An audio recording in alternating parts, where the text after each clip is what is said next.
భద్రాద్రి కొత్తగూడెం జిల్లా కొత్తగూడెం పార్లమెంటు ఎన్నికల పోలింగ్కు సమయం దగ్గర పడడంతో అధికారులు చురుగ్గా ఏర్పాట్లు చేస్తున్నారు.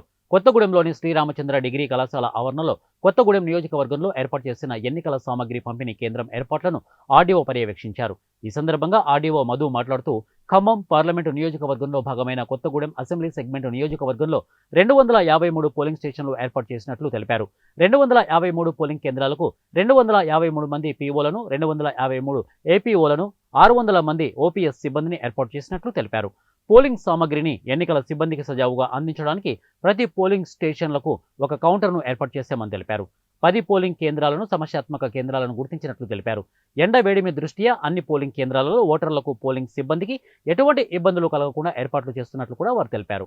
ఇక పోలింగ్ ప్రశాంత వాతావరణంలో జరిగే విధంగా కట్టుదిట్టమైన భద్రతా ఏర్పాట్లు చేస్తున్నట్లు తెలిపారు. పోలింగ్ సాయంత్రం 4 గంటల వరకు జరుగుతున్నట్లు వివరించారు. ఇది మాత్రం పక్కా. కాబట్టి ఇట్లాంటి ఏ ఎగ్జామ్షన్స్ మీకు మీరే డిసైడ్ కాకండి. ప్రొసీజర్ ప్రకారం వెళ్ళండి. మీకు అన్ని సులభతరమైన